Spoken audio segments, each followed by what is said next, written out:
네, 오늘 설교 말씀은 복음서 강의 39번째 시간입니다.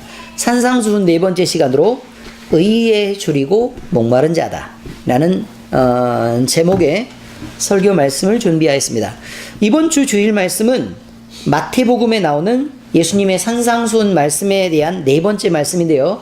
예수님은 가버나움의 작은 산에서 제자들과 군중들에게 천국 복음을 지금 선포하고 계시는 중입니다.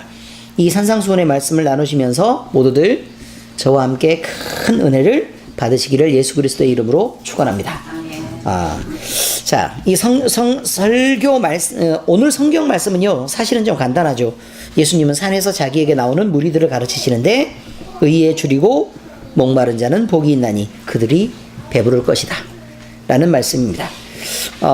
그러면 여기서 이제 우리가 의라는 게 과연 무엇인가 라는 것부터 생각해 볼 필요가 있습니다. 의라는 게 무엇인가? 의는 헬라어 원어인 디카이오시네라는 말로 마태복음에서는 6번 등장하는데요. 이 단어는 마가복음에는 한 번도 안 나오고요. 요한복음에 2번이 등장하는 내용입니다. 자, 그런데 보통 의다 또는 의롭다 라고 얘기하는 의 또는 의인이다 라는 말 있죠. 이런 표현이라든지 아니면 의롭게 행동해야 된다, 이런 여러 가지 말들이 있는데, 근데 영어에서 이거를 조금 구분해 보면 이 말의 뜻을 조금은 더 정확하게 이해할 수 있기 때문에 영어를 지금 잠깐 얘기를 하려고 합니다. 저도 영어는 잘하지 못하는 거 아시죠? 네. 이거는 의라는 말은 정의를 뜻하는 justice가 아닙니다.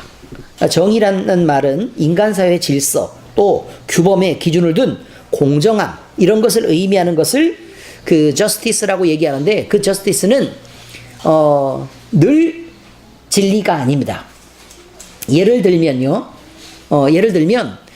사회가 바뀌면 어느 사회는 공산주의적 사고를 갖고 있고 그것이 justice이지만, 어떤 사회는 사람들에게 자유와 그 다음에 자발적인 질서를 요구하는 것을 justice라고 얘기하기도 합니다. 그러니까 결국은 모든 것들이 그럼 공익을 위한 것이 justice냐, 아니면 개인의 사적인 어떤 역량을 보장하는 게 justice냐 라고 논란이 지금도 심한 걸 보면, 가장 큰 논란이 그런 거예요.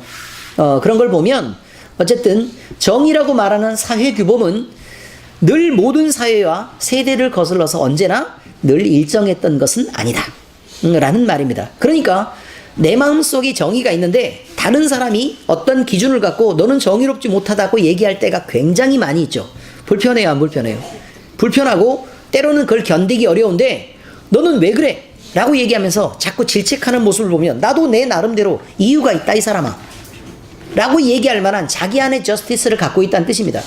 그러니 누가 누구에게 함부로 저스티스를 말할 수는 없는 거다. 그래서 요즘은 사회 속에서 그러면 그 공익을 위한 저스티스는 뭐냐? 그러면 공공의 객관, 다시 말해서 많은 사람들의 무리들이 인정하는 것을 저스티스라고 얘기를 해버리니까, 그러면 극소수의 사람들은 매우 어려운 지경에 처하게 되는 일을 빈번하게 만나게 될 수 있다라는 말을 의미하고 있습니다.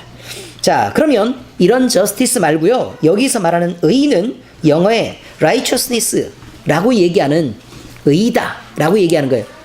자, 이것은 만물의 정체에 따른 본분과 도리를 의미하고 있습니다. 그러니까 훨씬 더 뭐에 가까운 거냐면 아이덴티티, 정체성을 바로 알고 인식하고 인정해 나가는 것, 이것을 의미하는 경우가 훨씬 많죠. 성경에서 말하는 의는 하나님과 사람 사이에 그 본분을 밝히는 단어로 쓰이고 있으며, 하나님의 하나님 되심, 다시 말해서 하나님은 하나님이시다 라고 얘기하는 말, 이것을 의라고 얘기하고, 사람은 사람이다 라고 얘기하는 것을 의라고 얘기합니다. 즉 하나님의 의다 라고 얘기할 때는 하나님은 하나님 되신다, 또는 하나님은 하나님으로서 서 계신다, 하나님은 하나님의 자리를 인정받아야 한다, 또는 하나님은 사람이 아니다 라는 말로 쓰이는 말입니다. 하나님의 의, 이해가 되시나요? 이해가 아직 안 되시죠? 자, 이게 무슨 뜻이냐면, 부모가요, 엄마 입장에서 그 아이에게 그런 말을 합니다. 이거는 조금 더 적당한 표현이 아닐 수도 있으니까요. 부모가 아이에게 얘기를 해요. 어떤 얘기를 하냐면, 너는 엄마가 이런 일을 하는 게 옳다고 얘기했지. 근데 넌 왜 네 맘대로 나가서 놀고 공부하라는데 공부도 안 하고 자꾸 이렇게 속상하게 그런 친구들하고 어울리면서 나쁘게 술 마시고 담배 피고 그러지 말라 그랬잖아 라고 얘기해서 애한테 얘기한단 말이에요. 근데 애가 자꾸 반항을 자꾸 하는 거예요. 그럼 그때 뭐라고 얘기하냐면, 나는 엄마야. 표현 아시겠습니까? 그런 표현이죠. 근데 이거는 어쨌든 인격과 인격을 대하는데도 불구하고 위아래가 분명히 존재한다는 얘기를 말하고 있는 것입니다. 그래서요, 친구 같은 부모가 되는 것, 이건 옳다 그랬죠? 옳지 않다 그랬죠? 옳지 않아요. 부모 같은 부모여야 합니다. 친구 같은 부모 말고. 그래서 그런 부분에 대한 자기 자리를 부모가 지켜주는 거 굉장히 중요합니다. 자, 그런데 성경에서는요, 부모와 자식 간의 이런 관계 속에서 하나님과 우리를 표현하죠. 그러니까 우리는 하나님을 아버지라고 부르고 하나님은 우리의 아버지 되시는 거예요. 우리는 하나님의 자녀가 되니까, 부모와 자식과의 관계에 따라서 하나님의 의를 배우게 하는구나 라고 우리가 인식할 수 있다 그 말이에요. 또 있습니다. 또. 자, 어떤 예가 나오냐면, 토기를 만드는 사람, 그러니까 그 도자기를 이렇게 만드는 사람이 있고, 그 다음에 만들어진 도자기가 있다는 얘기입니다. 근데 하나님은 우리를 회복시킨 의미에서는 분명히 하나님이 아버지 되시고 우리가 자녀라는 표현을 쓰는 것은 맞습니다. 그러나 원래 우리의 위치가 어디냐면, 토기와 그 토기를 만드는 토기장이와 같다, 이렇게 표현하는 거예요. 토기장이가 그릇을, 진흙을 이렇게 이겨서 그릇을 빚습니다. 그릇을 이렇게 빚을 때 토기장이가 이렇게 모양을 자기 마음대로 설계를 쭉 이렇게 설계도를 마음에 갖고 있죠. 근데 이 토기장이의 설계도로 안 만들어지면 이렇게 다시 뭉쳐가지고 또 다시 만들지 않습니까? 그런데 만들어진 이던 토기가 나를 왜 부셔? 네가 뭔데 나를 부셔? 라고 주장할 수 있느냐라는 말이 토기장이가 가진 의의예요. 그 다음에 다 만들어져서 구워져서 나온 토기가 있어요. 근데 마음에 안 들죠. 그럼 영화에, 우리 그 옛날 영화에 보면 옛날 그 토기장이들이 맨날 가가지고 밖에 나가서 팔아서, 우리가 뭐 저기 몇 푼 벌어서 이렇게 쌀값이라도 해야 되는데 쌀도 없는데 제대로 안 만들어졌다고 맨날 가서 토기 부시고 있는 그런 거 보셨어요? 안 보셨어요? 그럼 토기가요, 그 토기가 네가 뭔데 나를 부셔? 라고 얘기하는 게 맞냐 그 말이에요. 토기에게도 토기의 권리를 보장하라 라는 말은 적어도 토기장이에게는 할 수 없는 말이 아니냐 그 말입니다. 의미를 아시겠습니까? 하나님은 우리를 만드셨습니다. 하나님은 우리를 만드셨습니다. 그것이 하나님의 의의입니다.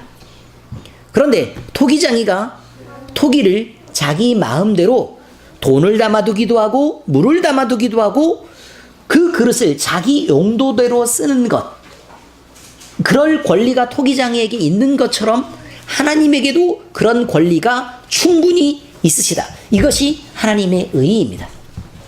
사람은 토기장이가 만든 토기처럼 그냥 하나님이 원하시는 대로 쓰여질 수 있다 라고 얘기하는 게 하나님의 의인데도 불구하고, 하나님이 정말 우리에게 그렇게 하셨느냐 그 말이에요. 자기 맘대로 막 이렇게 썼느냐, 그게 아니에요. 사람에게는 하나님은 하나님이 만드셨음에도 불구하고 하나님은 자유의지를 주어서 하나님을 선택할 권리와 하나님을 버릴 수 있는 권리까지를 하나님이 주신 것입니다. 이것은 하나님이시면서도 자기의 가장 기본적인 권리 하나를 포기하고 계시는 것입니다. 그거죠. 그리고 사람은 하나님으로부터 만들어졌음에도 불구하고 하나님을 떠나서 살 수 있는 권리를 보장받았으니까, 그러면 사람은 자기의 의의를 지키는 것은 하나님을 떠나는 것이겠느냐 그런 말이에요. 하나님의 곁에 붙어 있는 것이 사람의 의여야 하죠. 그죠? 그런데 자기 마음대로 하나님을 떠나고 하나님보다 높아지려고 하고 또 죄에 물들어서 내가 하나님과 같아지려고 하거나 그렇게 되는 그런 습관을 가진 사람이 겨우 그런 존재다라는 게 사람이 가진 의의입니다. 사람의 존재적인 모습이죠. 그러니 우리가 이렇게 하나님의 의를 얘기할 때는 이런 부분부터 설명이 되지 않으면 하나님의 의를 설명하기가 어렵죠. 자, 이런 단어에서 하나님의 의, 하나님은 하나님이시다, 사람은 사람이다 라는 말을 여기서부터 출발해야 한다, 그런 말입니다. 자, 하나님의 하나님 되심을 나타내는 성경 말씀은 수도 없이 많이 들어있습니다. 뭐 성경 전체가 다 하나님은 하나님이시다 라고 되어 있어요. 그런데 그 모습들 속에 하나님이 어떤 하나님이신가를 발견하는 것은 우리에게 대단히 중요한 문제가 아닐 수 없습니다. 그래서 몇 가지 하나님의 의를 나타내는 말씀들에 대한 소개를 지금 하려고 합니다. 자, 첫 번째 말씀은 이거예요. 창세기 1장 1절은 맨 처음 성경이 등장하는 첫 번째 구절입니다. 태초에 하나님이 천지를 창조하시니라, 이렇게 되어 있습니다. 사람이 이 사실을 변개하지 못하고 자기 마음대로 해석하지 못할 것은 하나님이 이 세상 전부를 만드셨다, 그런 말입니다. 하나님은 창조주이시며 사람을 만드신 분이다 라는 말입니다. 그런데 어떻게 사람이 감히 창조주이신 하나님 앞에 고개를 들 수 있겠느냐 라는 말이 성경의 시작입니다. 욥기의 38장에서 41장을 여러분이 보시면 이 깊은 내용을 이해할 수 있습니다. 하나님이 욥에게 말씀하십니다. 그 말씀하시는 장면에서 그 내용을 들어보면 하나님이 얼마나 당연히 하나님이신 줄을 알게 될 것입니다. 모든 만물을 창조하셨고 그 본질을 부여하셨고 우리가 자유롭게 생각할 수 있는 능력을 하나님이 주신 것이고 또 하나님을 거부할 수 있는 권리, 그렇게 거만하게 하나님을 저항할 수 있는 것까지도 하나님은 우리에게 창조해서 그저 주신 것입니다. 왜 그랬느냐 라는 것은 여러분이 다음 얘기입니다. 만드셨다 라는 것이 먼저고요. 왜 그걸 주셨을까 라는 것에 대한 해석은 그 다음 얘기죠. 그걸 인정하고 나서 그 다음을 생각해야 될 일이라, 그런 말입니다. 하나님은 천지를 창조하신 분입니다. 또한 민수기 23장에 이런 말이 들어있습니다. 하나님은 사람이 아니시니 거짓말을 하지 않으시고 인생이 아니시니 후회가 없으시도다. 어찌 그 말씀하신 바를 행하지 않으시며 하신 말씀을 실행하지 않으시랴. 자, 그럼 하나님은 거짓이 없고 한 번 말한 건 반드시 지키시는 하나님이다 라는 말을 하고 있습니다. 자, 이 말은 어디서 나오는 구절이냐면 출애굽을 한 이스라엘 민족들이 가나안에 일주일 만에 도착했습니다. 일주일 만에 도착했을 때 이제 그거를 들어가라 라고 얘기하니까 이 왼수들이, 뭐 정확하게 얘기하면 도착할 수 있는 길은 일주일인데 그보다는 훨씬 더 길었겠죠. 네. 그런데 하나님이 중간중간에 하나님을 가르치시는 여러 가지 장면들이 쭉 나옵니다. 실제로 걸은 길은 일주일 정도 된다, 그런 말이에요. 중간중간에 머무른 건 말고요. 실제로 광야 길을 걸은 건 일주일 정도의 시간들이 걸리는 것입니다. 자, 그런데 거기에 이제 도착을 해서 가나안의 입성을 이렇게 하려고 하는 거예요. 그래서 정탐꾼을 파견했죠. 각 지파에 따라. 그랬더니 그 사람들이 나와서 돌아와서 한다는 말이 뭐라고 얘기를 하냐면 우리는 메뚜기 같다.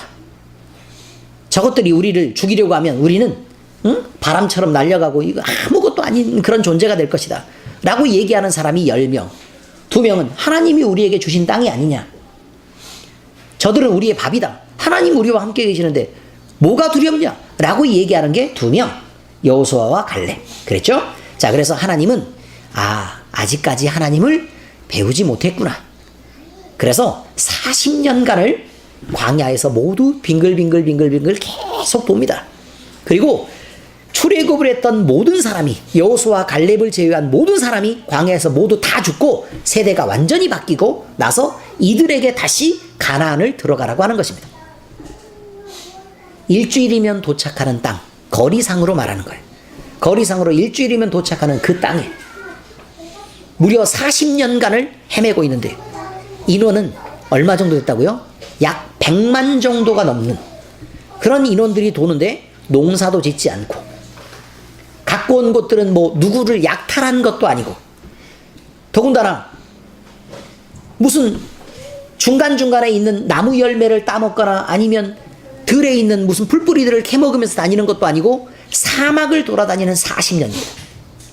그 40년에 하나님은 그 백성들이 그 모습 그대로 유지되기를 하나님은 바랬고, 그래서 세대가 바뀌면서 하나님을 배운 나머지 세대들이 결국 요단 동편에 이르러서 결국 이제 가나안에 입성하려고 하는 장면에 나오는 그런 내용입니다.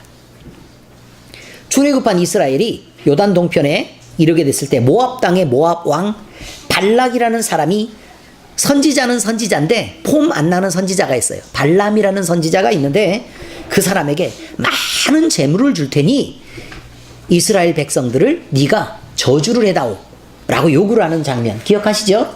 네, 그렇게 그런 요구를 하게 된 것입니다. 그러니까 돈에 눈이 먼 발람이 결국 유혹을 받아서 이스라엘을 저주하려고 가고 있습니다. 그랬더니 천사가 나타나서요 길을 막고 서죠. 발람이 보지 못했을 때 나귀가 말을 하면서, 이 왼수야, 내가 저기 가면 죽는데, 내가 너한테 지금까지 충성하고 봉사했던 게 몇 년인데 내가 너한테 말을 한 적이 있냐? 나귀도 보는 걸 왜 너는 못 보고 그렇게 이스라엘을 저주하려고 가려고 하느냐? 라는 말을 나귀가 합니다. 나귀가. 이제 발람이 눈을 들어보니 천사가 저기 죽이려고 지키고 있는 거예요. 근데 그 천사가 다가오더니 내가 시키는 말만 해라. 너 나귀 아니었으면 벌써 죽었다. 이런 얘기를 하는 거예요. 그래서 이제 발람이 이스라엘을 저주하려고 가던 자리로 이제 발락에게로 갑니다. 그리고 여호와의 사자가 시키시는 대로 그 입에 말을 넣어주는 대로 얘기를 하는데 이스라엘을 축복해버립니다. 이렇게 되는 거죠. 그때에 나오는 말씀이 이거란 말이에요. 그때 나오는 말씀이 하나님은 사람이 아니시니 거짓말을 하지 않으시고 인생이 아니시니 후회가 없으시도다. 어찌 그 말씀하신 바를 행하지 않으시며 하신 말씀을 실행하지 않으시랴. 이런 말이죠. 하나님은 하나님이심으로 거짓이 없고 한 번 약속하신 것을 반드시 이룰 것이고 자기의 이름으로 하신 말씀은 반드시 지킨다. 라는 말이 있습니다. 이 말씀으로 이방 백성 앞에 이스라엘의 구원을 확증하고 계시고 가나안 땅을 아브라함과 이삭과 야곱에게 주시기로 한 그 약속은 반드시 하나님이 지킬 것이다 라는 말을 분명하게 지금 하고 있는 것입니다. 여러분, 이것이요 우리와 무관한 게 아닙니다. 성경 말씀에 뭐라고 나와 있냐면 주 예수를 믿으라 그리하면 너와 내 집이 구원을 얻으리라. 이 말씀 역시 하나님이 선지자들을 통해 또는 제자들을 통해 하신 말씀입니다. 아시겠습니까? 자, 그렇다면 여러분, 구약의 그 많은 선지자들이 메시아를 이야기했고 그 다음에 예수님도 천국 복음을 선포하셨고 제자들이 사도행전의 제자들의 입을 통해 지금 이런 말을 하고 있는 것입니다. 주 예수를 믿으라 그리하면 너와 내 집이 구원을 얻으리라. 이 말씀 역시 하나님이 지키시는 것입니다. 예수님을 믿기만 하면 우리는 무조건 구원을 얻습니다. 왜요? 하나님은 거짓말하지 않으시고 그 하신 말씀을 반드시 지키시기 때문에 그렇습니다. 여러분, 너희는 구하고 찾으라 라고 얘기합니다. 그러면 하나님이 자기 자신을 나타내신다고 얘기합니다. 하나님을 찾는 자들에게는 반드시 하나님이 복 주고 상 주신다고 얘기합니다. 그 말씀 역시 성경에 나와 있습니다. 이 말씀 역시 하나님이 하나님이시기 때문에 반드시 지킬 것입니다. 고난 중에 있느냐? 그러면 기도해라. 하나님이 너를 위로하고 그 고난에서 건져내실 것이다. 반드시 일어나는 일이란 말입니다. 우리가 기도해보고 마음의 위안을 얻는 게 아니고 그 고난에서 반드시 하나님은 건져내십니다. 기도하시란 말입니다.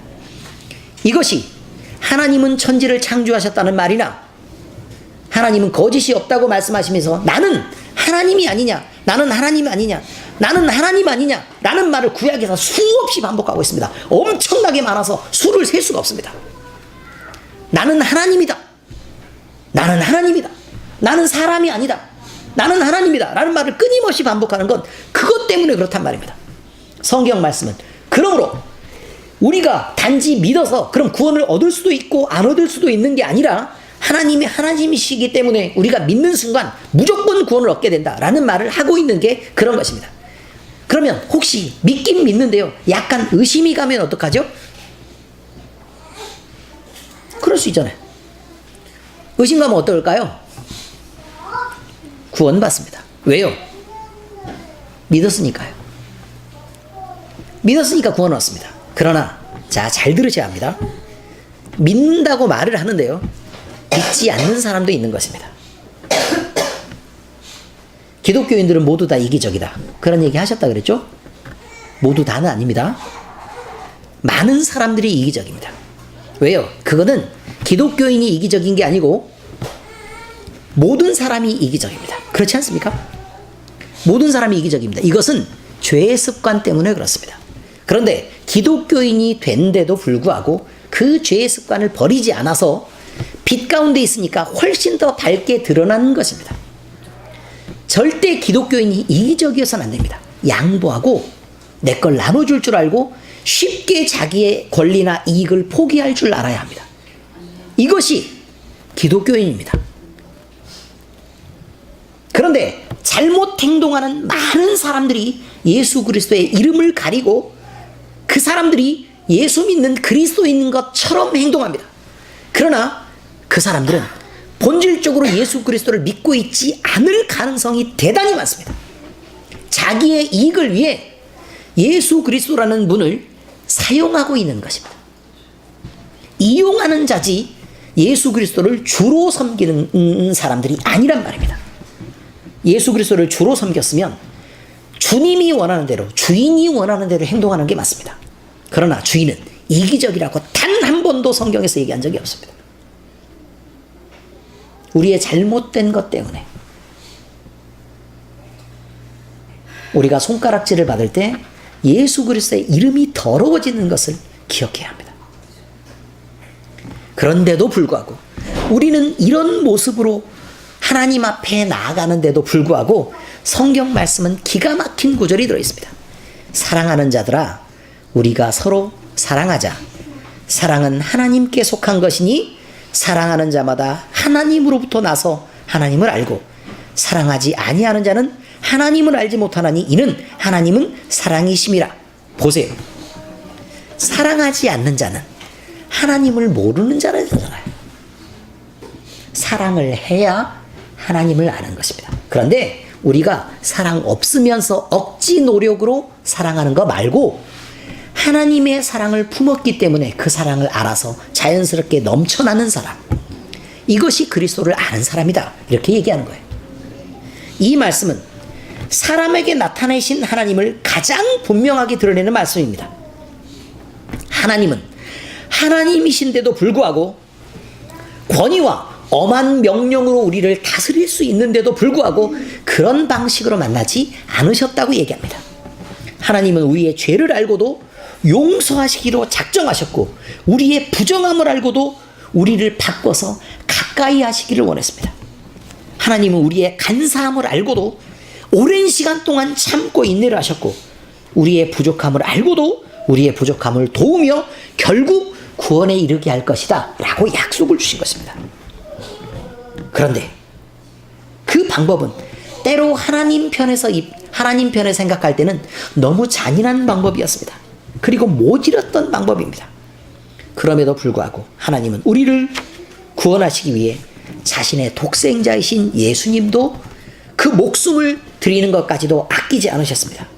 우리는 이런 하나님을 만났고 우리는 이런 하나님을 섬기는 것입니다. 그저 만드셨기 때문에 우리를 다스리고 짓누르고 복종시켜서 우리에게 그 권위로 우리를 섬기라고 얘기하시는 분이 아니라 하나님은 우리에게 사랑으로 다가오신 분이라, 그런 말입니다. 이것이 하나님의 의의입니다. 그러므로 하나님을 안다고 말하는 그 어떤 사람이라도 그의 마음과 눈빛과 행동에 진실한 사랑이 없다면 그 사람은 하나님을 결코 안 것이 아닙니다. 왜냐하면 하나님은 사랑이시기 때문입니다. 이것이 하나님의 하나님 되심입니다. 이것이 하나님의 의의입니다.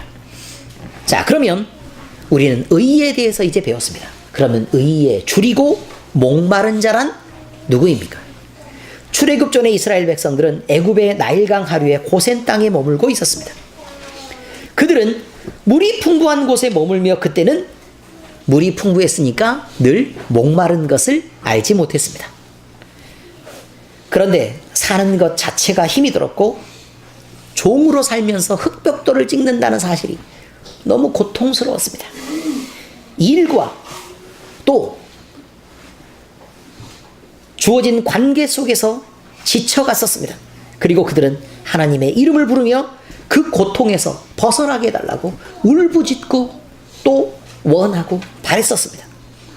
하나님은 그들이 원했기 때문에, 그들이 원하는데 하나님의 뜻에 따라 종되었던 땅, 억눌렸던 그곳에서 이들을 이끌어 출애굽시켰습니다. 그들이 홍해를 건너고 광야에 이르자 배고픔과 목마름이 그들을 찾아왔습니다. 광야란 그런 것입니다. 결국 그들은 자신들을 이끌어내신 하나님을 원망하고 또 앞에 선 모세를 원망하며 그들이 그렇게 떠나고 싶어 했던 애굽을 그리워하고 그때 좋았던 것만 기억하며 다시 얘기를 꺼내기 시작합니다. 무엇이 그들의 문제였을까요? 그들은 그 종되었던 땅에서 살아가던 습관들 때문에 하나님을 만나는 방법, 하나님을 이해하는 법, 또 하나님과 함께 사는 방법을 몰랐던 것입니다. 모든 것이, 하나님께는 모든 것이 풍요로운데도 하나님이 가진 그 풍요로움을 어떻게 사용해야 될지를 몰랐던 것입니다. 아무리 많은 것을 가졌어도 그것을 쓸 줄 모르는 사람들은 아무것도 갖지 않은 사람들과 별반 다르지 않습니다. 오히려 불쌍합니다. 하나님을 섬기는 것 역시 마찬가지입니다. 하나님께 구하면 하나님은 우리에게 넉넉하게 주실 것이라고 얘기합니다. 그런데 구하지 않고 불평하고 짜증내고 자기 나름대로 힘을 다해서 그렇게 하면서도 먼저 하나님과의 관계를 개선하지 않고 자기 욕심을 부리면 하나님으로부터 공급되는 것을 어떻게 얻을 수 있겠습니까? 여러분 이기적인 사람에게 여러분이 가진 무엇인가를 나눠주고 싶어 하십니까? 아니죠. 관계가 개선되면 그냥 가만히 있어도 주고 싶은 게 마음입니다. 이스라엘 백성들이 이것을 몰랐습니다. 그렇다면 우리는 어떻습니까? 이미 그들의 문제를 알고 있는 우리는 지금 성경도 있고 성령 하나님도 함께 하시고 그래서 조금은 그들과 다르고 좀 낫습니까? 사랑하는 사람과 멀리 떨어져 있는 사람은 그리움을 느끼는 법입니다. 그 그리움은 사람을 목마르게 하고 사랑이 계속되는 한 시간이 지나면 지날수록 더 그 그리움은 깊어져만 갑니다.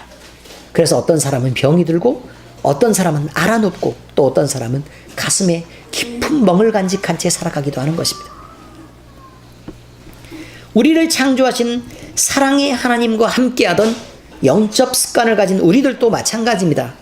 하나님과 함께 깊은 사랑의 관계에 있었다는 사실을 우리는 잊었어도 에덴에서의 삶이 풍요롭고 만족스러우며 날마다 벅찬 기쁨의 연속이었다는 사실을 우리는 기억하지 못해도 우리는 우리의 영적인 본능 속에 하나님을 그리워하는 마음이 분명히 들어있습니다. 그 그리움이 깊어지면 깊어질수록 병이 들고 아프게 됩니다. 아담은 그리고 하와는 사랑이시며 자기들을 너무너무 극진히 아끼던 하나님과 에덴에서 함께 살고 있었습니다. 그 생활은 참 행복하고 참으로 좋았었죠. 그런데 자기 자신의 죄로 인해 그 에덴을 떠나야만 했던 아담과 하와 부부는 그 풍요를 경험하지 않은 것도 아니고 그 행복을 만나지 않은 것도 아니고 그 풍요와 기쁨을 잃어버린 채 남은 인생을 참 길게도 살아야 했었습니다. 그들이 하나님을 떠난 땅에서 경험한 것은 죄가 팽배하고 욕심이 가득했던 세상, 만족이 없는 땅이었습니다. 하와는 고통 중에 아이를 낳아야 했으며 그 아이들이 장성한 후에 형제를 죽이며 자신의 분노를 해결하는 자식의 모습들을 보아야 했습니다. 그리고 그 고통의 시간들을 참으로 모질고 오랫동안 견뎌야 했습니다. 세상 사람들은 농담으로 이 세상에서 가장 행복한 여인이 하와라고 얘기합니다.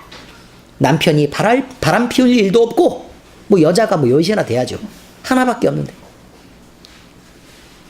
자기 외에는 다른 여자도 없어서 주변에 뭐 배가 나오든 살이 찌든 비교될 만한 대상도 없고 결정적으로 시댁도 없으니까 괴롭힘을 당할 필요도 없으니 얼마나 행복했겠냐라고 얘기를 한단 말입니다.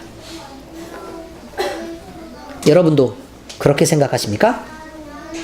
과연 하와가 행복했을 거라고 생각하십니까? 자신의 죄 때문에 자기들을 그렇게 아끼고 사랑했던 하나님으로부터 기쁨과 만족을 누리던 에덴에서 쫓겨나서 하나님 없이 남은 인생을 살아야 했던 그들이 과연 이 세상에서 가장 행복한 존재일 수 있었을까요? 경험이 없으면 모르니까 그렇다 치지만 이미 그렇게 살던 사람들이 쫓겨났다는 사실은 아마 이 세상에서 존재하는 모든 사람들 중에 가장 불행한 사람이 아니었을까? 사랑이신 하나님을 알면서도 그 품에서 쫓겨나는 아담과 하와 부부는 가장 불행한 사람이 아니었겠습니까? 우리의 목마름은 본질적으로 하나님을 떠난 것에서 기인하고 있는 것입니다.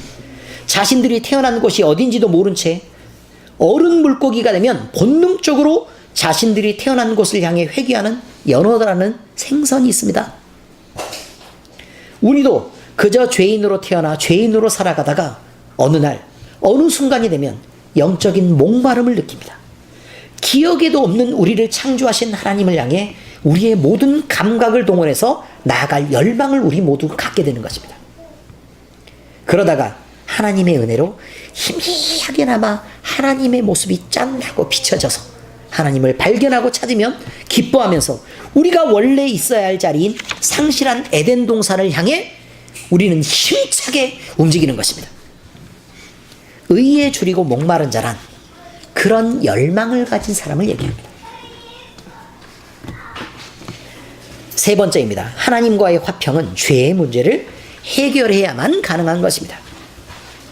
우리는 흔히 잘못했을 때 쉽게 잘못했다는 사과를 하는 것으로 위기를 벗어나려고 합니다. 남편이 잘못했는데 막 잘못했다고 승질을 내려고 그랬더니 내가 잘못했어.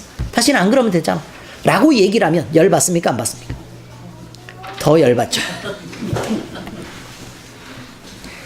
물론 우리 성격의 문제도 있긴 하지만 그렇습니다.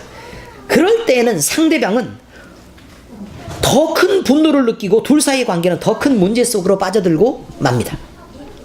잘못을 했으면 정말 무엇을 잘못했는지 그 문제의 본질을 돌아봐야 하고 그 본질을 해결하는 것이 사과를 하는 사람의 바른 태도일 것입니다. 이것이 둘 사이의 관계를 바로잡는 것의 근본이 됩니다. 이것이 지혜입니다. 하나님과의 문제도 그렇습니다. 물론 말씀을 따라 사는 것도 중요합니다.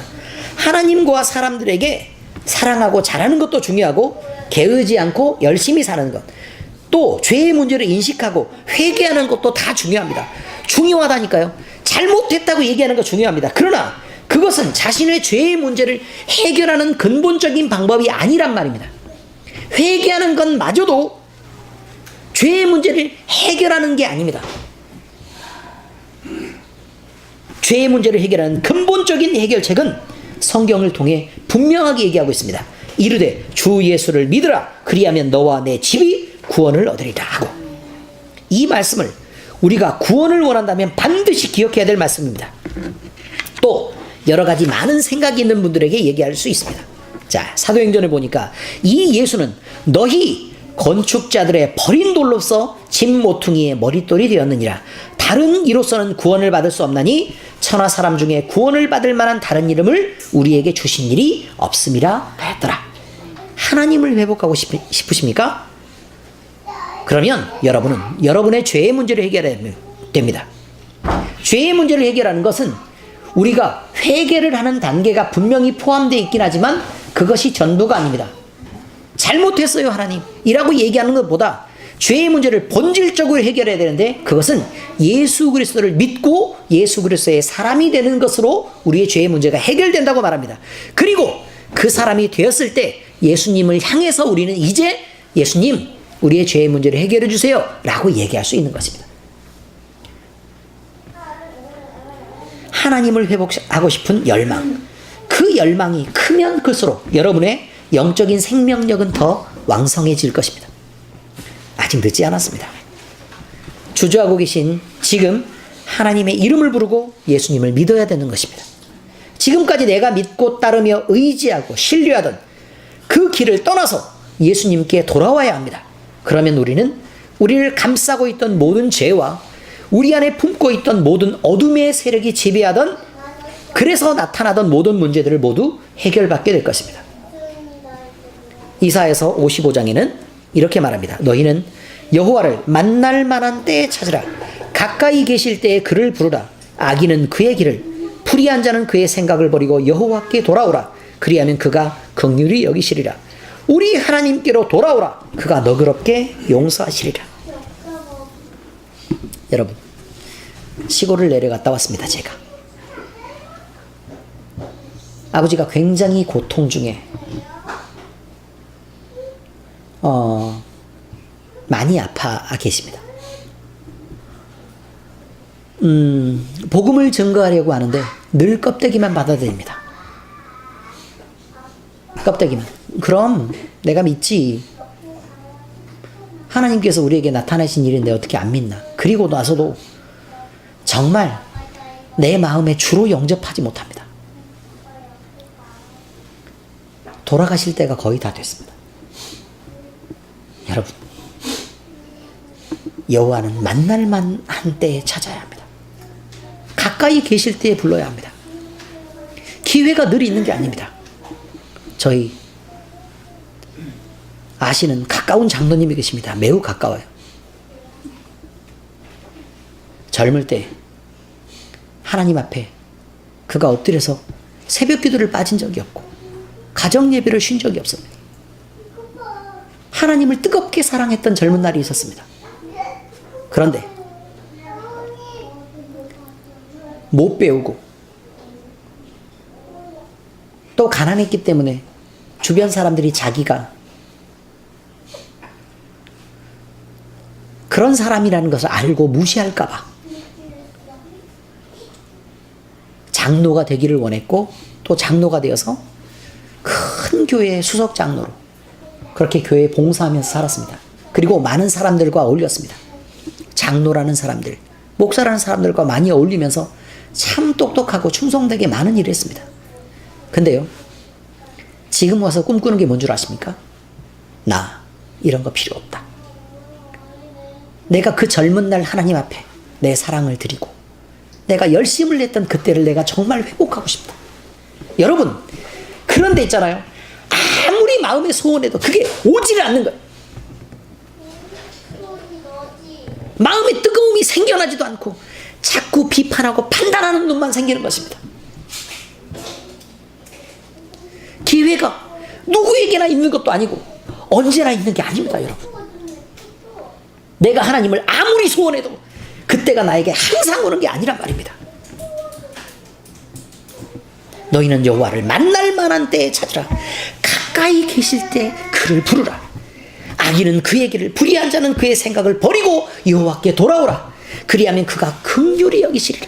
불쌍히 여겨주실 거라. 그 말에 우리 하나님께로 돌아오라. 그가 너그럽게 용서하시리라. 우리의 구원은 우리의 연약한 믿음에 근거하지 않습니다.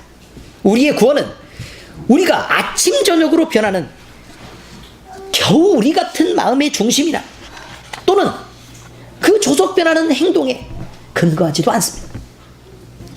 우리의 구원은 우리의 의로움이나 우리가 가진 지식에 근거하지 않습니다. 오직 구원은 여호와께로서만 나며 하나님이 제시하신 그 유일한 구원의 길은 예수 그리스도 단 한 분을 믿어 의롭게 되는 것 뿐입니다. 모든 죄의 문제를 해결하셨다면 이제 예수 그리스도의 이름으로 모든 두려움을 거부하시기 바랍니다. 내 마음을 흔드는 모든 불안을 예수 그리스도의 이름으로 떨쳐내시길 바랍니다. 그리하면 모든 지각에 뛰어난 하나님의 평강이 그리스도 예수 안에서 우리의 마음과 생각을 지켜내실 것입니다. 다시 말씀드립니다. 의에 줄이고 목마른 자는 복이 있습니다. 그들이 배부를 것입니다. 하나님을 하나님으로 알고 그 이름을 영화롭게 하며 마음에 그를 회복하기를 꿈꾸는 모든 사람은 복이 있습니다. 그들은 하나님을 부를 때 하나님이 대답하실 것이고 하나님을 찾을 때 하나님을 나타내실 것입니다. 그들은 반드시 하나님을 회복하여 하나님과 함께하는 세상을 살게 될 것입니다. 그들에게는 참 만족이 돌아올 것입니다. 다시는 목마르지도 배고프지도 않는 세상이 하나님과 함께하는 세상 속에 있을 것입니다. 여러분 모두 그런 놀라운 기적 같은 일이 여러분의 삶에 이제 선포되고 또 이어지기를 예수 그리스도의 이름으로 축원합니다. 기도하겠습니다.